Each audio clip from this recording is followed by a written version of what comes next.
Hey there, posse. Get ready to impress your friends and confuse your enemies with some of the things we'll be looking at today in this particular episode.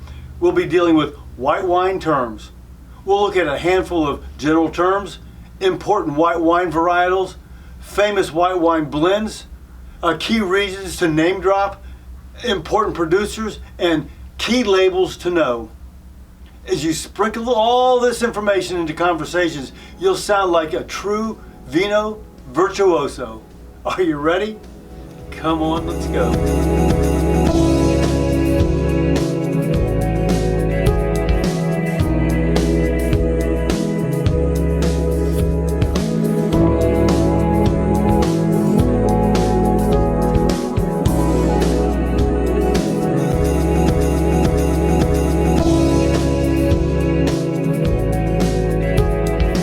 Hey there, posse. I'm Pierre, and welcome to Asti Wine Consultants.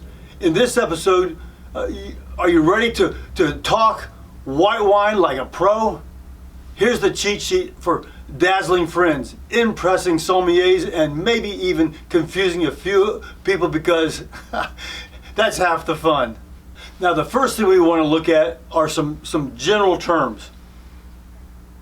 Crisp is the first one we want to take a look at, and this is basically wine's equivalent of biting into a green apple. Sharp, refreshing, and zesty.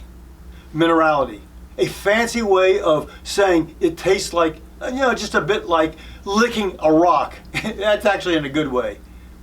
It's used for wines like Chablis and Sauvignon Blanc. Acidity is good.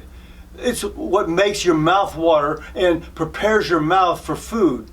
It's that zippy mouth-watering sensation that keeps wine from tasting like a flat soda. High acidity wine is lively. Low acidity wine is round. Dry. No, it's not literally dry. It just means the wine isn't sweet. As a quick tip, most all white wines are dry unless labeled otherwise. Aromatic. Wines with intense floral or fruity smells. Think Riesling or Gewürztraminer. They're the perfume models of the wine world. Balance. A wine's term for just right. Not too acidic, not too sweet, just Goldilocks perfect. Next up, we're going to look at some more important wine varietals. Chardonnay. Chards are the queen of white wines. It can be either buttery and oaky or crisp and citrusy.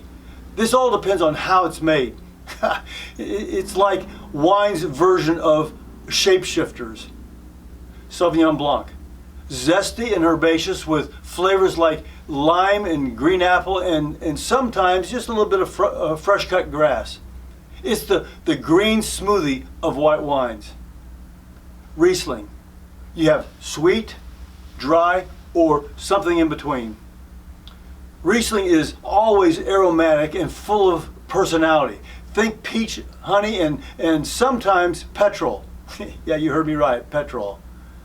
Now, next up is the white wine I got started with. Pinot Grigio from Italy, or Pinot Gris from other parts of the world. Light, crisp, and easy drinking. Pinot Grigio is your chill-out friend who's always ready for a picnic. Now, next up is Viognier, or Viognier. This is the lush tropical goddess of the white wine world. She brings flavors like mango and peaches and honeysuckle. It's Chardonnay's artsy cousin. There's also Gewürztraminer, spicy and floral like drinking a bouquet of roses with a hint of lychee. It's an absolute showstopper. How are you doing there? Is this information making sense? Is it helpful? If it is, please write Asti in the comment below. Hey, also, what's your favorite white wine? Let me know in the comments. Now, we're going to take a look at some famous white wine blends.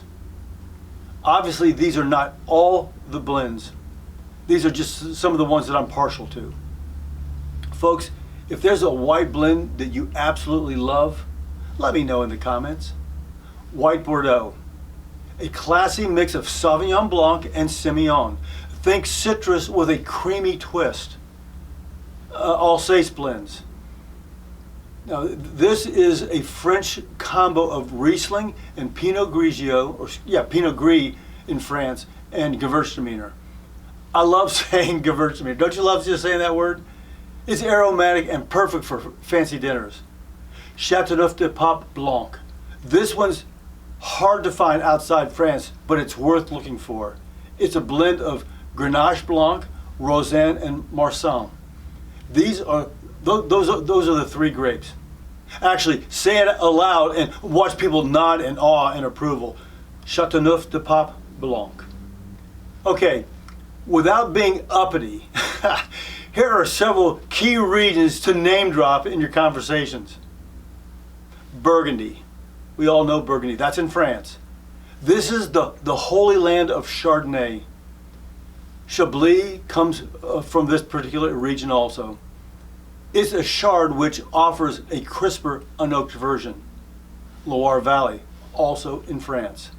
This is the epicenter of Sauvignon Blanc. Say Sancerre or Pouilly-Fumé to sound like a Loire Valley scholar. Alsace, France, aromatic capital, famous for Riesling, Gewürztraminer, and Pinot Gris.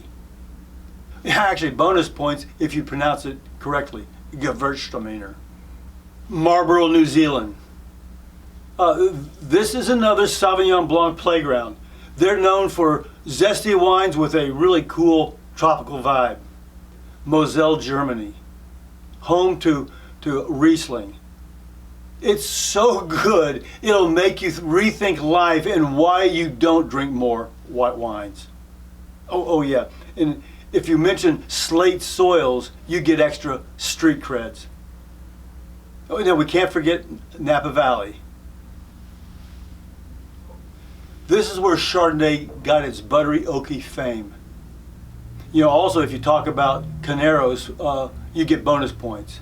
And to pile it on, casually mention the Napa Valley Chardonnay Chateau Montelena.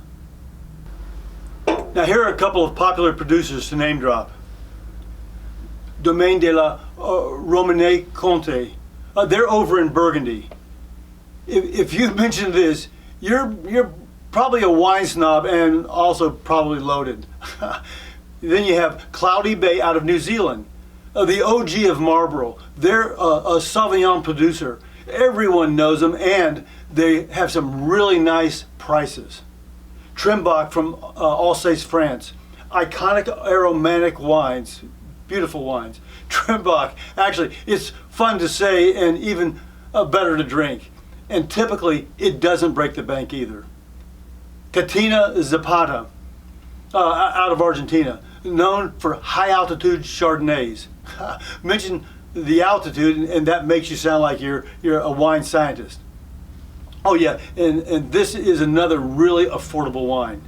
Now next up is Rombauer out of California. It's the butteriest Chardonnay out there. People either love it or love to hate it. And actually, I fall into one of those two camps.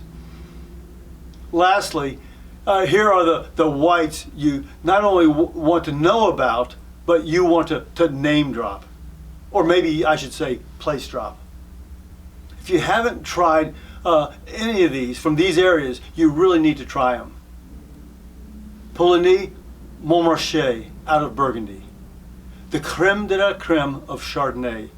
Make sure you say it like you just got out or just came from France. Sancerre out of the Loire Valley, France. This is Sauvignon Blanc at its purest. It is chic and sophisticated like a tailored suit. Gewürztraminer out of Alsace. Now say it with a flair and people think you're like a wine poet. Gruner Veltliner from Austria.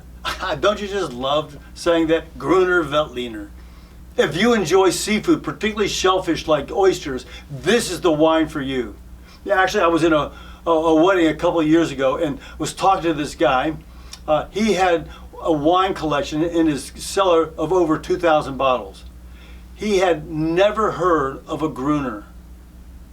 This is an Austrian gem with just a little bit of a peppery kick and a really nice price for all of us. Now, and if you say it casually, Gruner Veltliner, people assume you know everything about wine.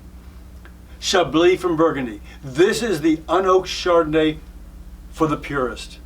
Mention flinty minerality for that extra flair. Well, there you have it. You know, so how does all this work in everyday life? Now you can say something like, this Sancerre has such vibrant acidity, a lovely minerality showcasing classic Loire Valley terroir. Or, I watched one of Asti Wine's YouTube videos and now I pretty much know everything I need to know about white wine. Folks, cheers to faking it until you make it and loving every sip along the way. Cheers. Hey posse, thanks a ton for taking the time to watch this video. I promise no grapes were harmed in the making of it. Well, maybe just a few. Now if you got any questions, let me know in the comments below. And hey, if you don't want to miss out on any of my future content, go ahead and tap that subscribe button. Oh, and before you go, don't forget to check out some of these other videos. Until next time, cheers.